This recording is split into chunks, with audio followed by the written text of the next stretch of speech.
High আমার প্রিয় খাদক সমাজ, সকলে কেমন আছে? আশা করি সকলে খুব বেশি ভালো আছে।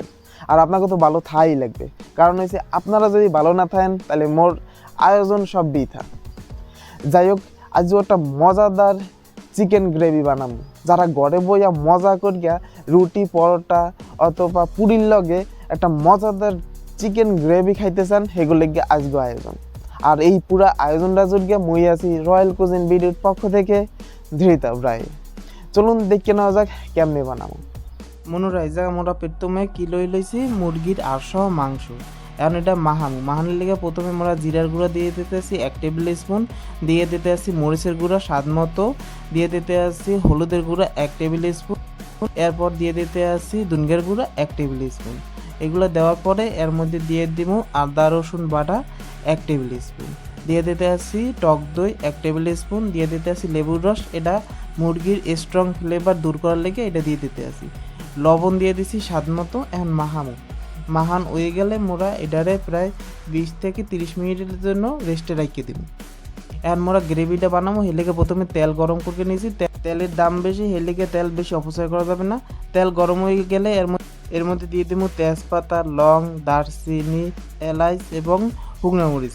এগুলা সুন্দর একটা গ্রান বাইরে এলে এর মধ্যে দিয়ে দিতে আসি পেঁয়াজটা যখন দেখবো ভাজা হয়ে গেছে, ব্রাউন কালার হয়ে গেছে, এর মধ্যে তখন দিয়ে দেবো আদা রসুন বাটা। এটা দেওয়ার পরে কিছুক্ষণ লড়াইতে থাকবো। সবসময় খেয়াল রাখতে হবে যখন পেঁয়াজ চুলার উপর থাকবে তখন খেয়াল রাখতে হবে যেন নিচের গিয়ে লাগিয়ে না পড়ে, পুড়গে না যায়, তাহলে কিন্তু টেস্ট ভালো হবে না। এর লিগে লাড়ার উপর রাখতে হবে যাতে কড়াইয়ের লগে বা ফ্রাই প্যানের লগে লাগিয়ে না যায়।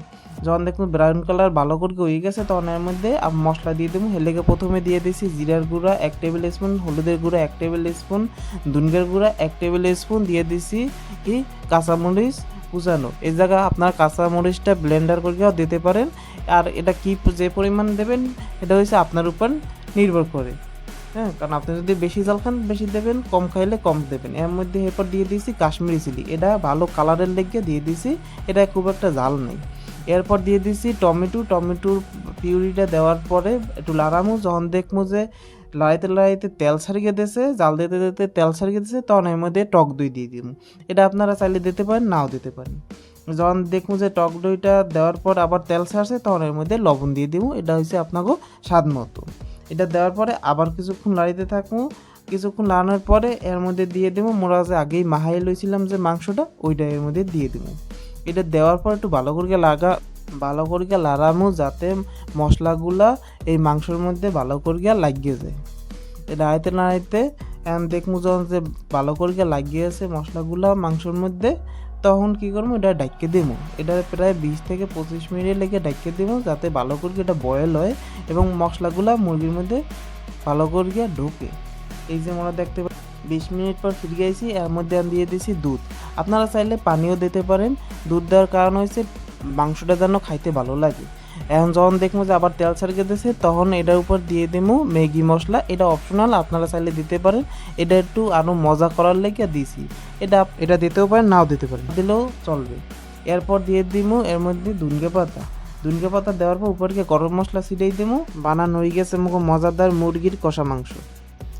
এতক্ষণ যারা মগ লগে ছিলেন, আশা করি আজকের রেসিপিটা খুব ভালো লাগছে আপনাদের দ্বারে। এইরকম মজার রেসিপি পাইতে অবশ্যই মোর লগে থাকেন। আর একটা কথা, আপনার একটা সাবস্ক্রিপশন মোর লেগে খুবই দরকার। কওয়া লাগতেছে হের লেগে কইতেছি না, খুবই দরকার। আর মোর ভিডিওগুলারে লাইক, শেয়ার এবং সাবস্ক্রাইব করিয়া সবার মধ্যে ছড়াই দেন। আজকে এই পর্যন্ত, দেখা হবে নতুন কোনো ভিডিওতে নতুন কোনো রেসিপি নিয়ে। এই পর্যন্ত সবাই ভালো থাকেন, সুস্থ থাকেন।